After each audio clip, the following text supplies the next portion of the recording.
Joining us now with how you can get in on the action and be smart with your cash is Money Rush contributor Ted Jenkin. Thank you as always for coming here with everything we need to know. So this is really becoming, I mean, $35 billion, and that's the legal stuff that we know about. So who knows what else is going on? That number's got to be far, far higher. But this is legal almost everywhere across the country now, right? I was just telling you this. There are roughly 38 states right now, including the District of Columbia, where sports betting is actually legalized. 2 states where it's in legislation right now, and only 10 states where it's not. And you mentioned these big numbers. Last year, $119 billion were waged on sports betting, and it created roughly $11 billion of revenue. That's why these states are passing it.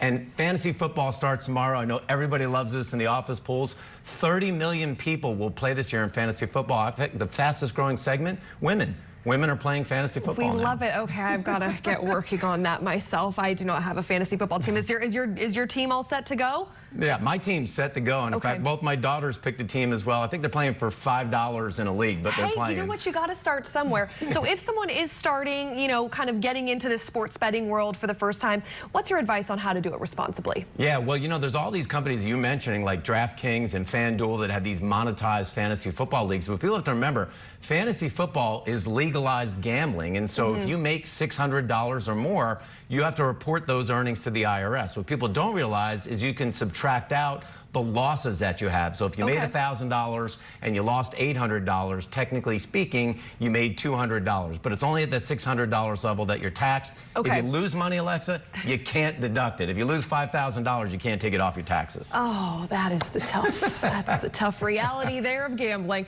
And a lot of people sign up, as you said, with friends for that office pool to play fantasy football. What category does that fall into, and how are you taxed on that? Is that kind of similarly to what you said? What I was saying is that you're going to be taxed if you have $600 in earnings or more. So if you bet $1,000 into a league and you win $5,000, that has to be reported to the IRS. And if you don't, it can be a real problem. But people don't track their losses during the year because they may make sports bets or other things like that. It's the net income that you're taxed on. What I'm blown away by this year is there's now insurance for fantasy football. Wow. Can you imagine that? Okay, There's insurance. so how does that work? This is just insane. There's a company called PlayerSure.com, and essentially speaking, if you bet money into a league, what you can do is protect 1 player or 3 players for an insurance policy of $20 to $50.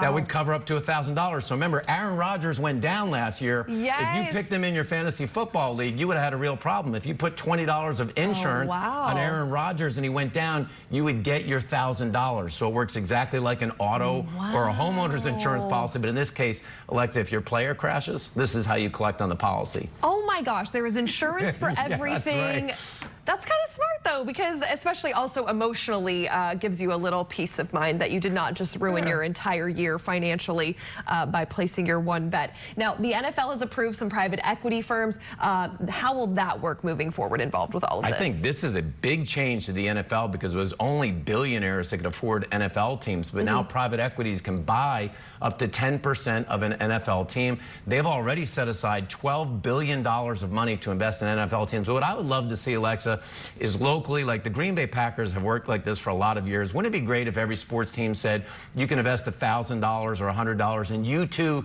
can own a part of the sports franchise? I think that would get people really off the couch. But the Green Bay Packers have had shareholders since 1923. That's why people love the Pack so much. You know what? That is one of the most loyal fan bases in the country. I know probably a lot of other fans will come fight me on that one. But you got to have the investment and the literal buy-in, and people are out there in those negative temperatures. When things are employee-owned, people are more vested in it. That's why people love the Packers. Okay, I love that.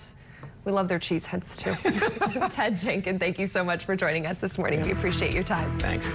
All right, we'll be right back here. Morning Rush will be back in just 3 minutes.